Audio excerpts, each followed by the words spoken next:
they're still playing unbelievable. So to have that, that depth in the lineup where you have some older guys that are still playing well and some younger guys that are coming in and trying to prove themselves and get a spot, I think it just evens our team out. With no contract for next year, how much is that played in your mind? Like, do you think about it now and again? I think about a little bit. I mean, obviously, it's stuff in the back of your mind, but I think for me, just to go and play my game and not think about it right now, and just to go and play out the rest of the season and not worry about it, I think is going to benefit me and the team. That's out of my hands. It's in my agent's hands and obviously Jim and that staff. So I think my biggest thing is just to go play hockey. Have talks started? I don't think so. I think they're going to wait until the end of the season to start talking. Like I said, they just want to let me play. Just let me go and have fun and play and hopefully get into a playoff spot because that's the main goal here. Any childhood idols on stage last night at the NHL 100? I always used to watch tapes of Wayne Gretzky when I was little.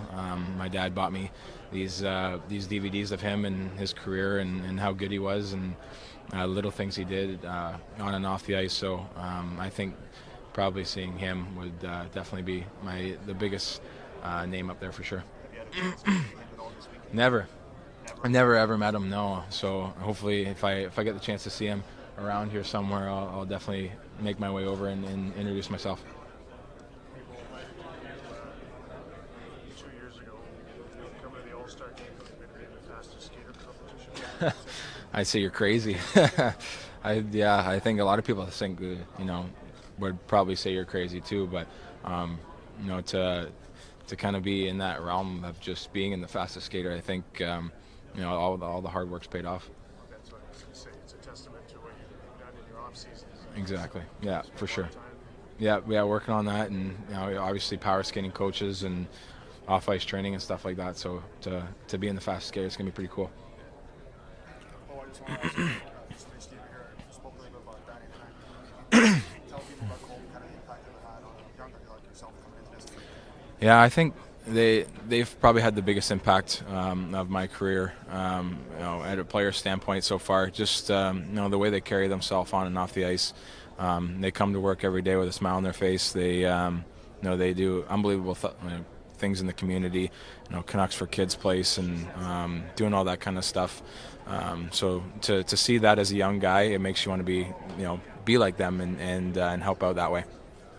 Obviously, they lead by example. Do you have any specific advice they ever gave you, sit you down and talk to you? I think the thing that sticks out to me most is last year I was kind of in a scoring slump. I think it was 20-some games without a goal in my second year, and Hank came up to me in Philadelphia and just said, "Hey, don't worry about it. Play your game.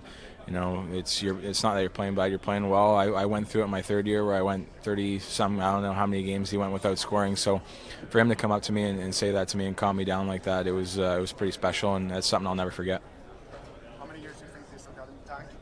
I think they got a lot. I mean, they win the fitness testing pretty much every year. They're in incredible shape. So they're freaks that way. It's incredible. So I can't put a number on how many more years they got because they could probably go for a long time.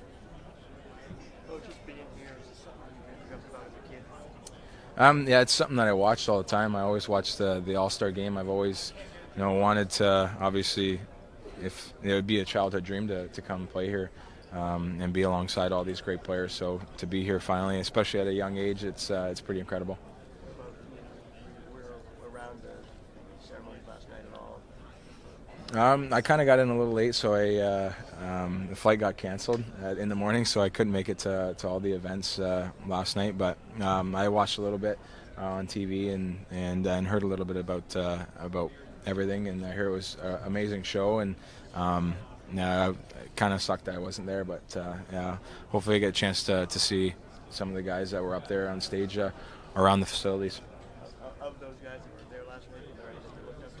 You realized this is the kind of player I want to be? I was just saying, I think Wayne Gretzky would probably be, it's tough to be like Wayne Gretzky, but just watching his tapes and stuff like that as a young kid, and I drove back and forth to Toronto for a couple of years, so I think to watch him during that time was pretty spectacular. So if I ever get a chance to meet him, I'll definitely go and introduce myself. Sorry, so a couple of offhand questions. I warned you that I was Mm-hmm. going to do this Yeah. 2 weeks ago. So we're in LA. If you could have any actor play you in a movie, who would it be? Oof. I don't know. That's a tough one. I like Mark Wahlberg. I like I don't know, that Channing Tatum guy. He seems to be a pretty good actor. Yeah, I know there's a lot of good actors out there, so I'd probably pick one of those two. And then I remember you mentioned that Wedding Crashers was one of your favorite movies, but do you have a favorite line from any movie? Oh, there's so many good lines. I think Wedding Crashers, Dumb and Dumber is probably a really good one. I can't really think of any lines off the top of my head, but those are the 2 movies I really like. Thanks, Bo. Speaking of movies, what's your favorite hockey movie? Hockey movie. I always like Miracle on Ice, and Slapshot. Slapshot's always a classic. That pretty much every hockey player loves that movie. So those 2. Why? What about it resonates with you guys? Just because, I mean, Miracle. I think it's more of a motivational movie that you can't give up. You can't really you can't think that any team's better than you, or you always got to come to play. And obviously, the Americans beating the Russians there, gets you going pretty good if you're a hockey player. But and then the Slapshot, obviously the comedians in the room, the hockey talk. So no, it's pretty funny to watch that kind of stuff. You mentioned Wayne a moment ago. Do you have the top 3 personal favorite players of all time? Yeah, I obviously think Wayne would be up there. Steve Yzerman, because my dad loves Steve Yzerman too, growing up. I think and Jonathan Taves, I think he'd probably be right up there. So just watching him in the World Juniors, and he was kind of a younger guy coming up when I was young, and I think he'd probably be one of the guys I'd looked up to. And last but not least, do you have a favorite goalie mask? Is there a face mask that just stands out to you historically speaking? That's a tough one too. I don't really pay attention to the goalie mask that much, but I like the old goalie mask where it was just the front face shield. It kind of looked like a Freddy Krueger mask or whatever. So I think that'd probably be my favorite. Yeah. Good.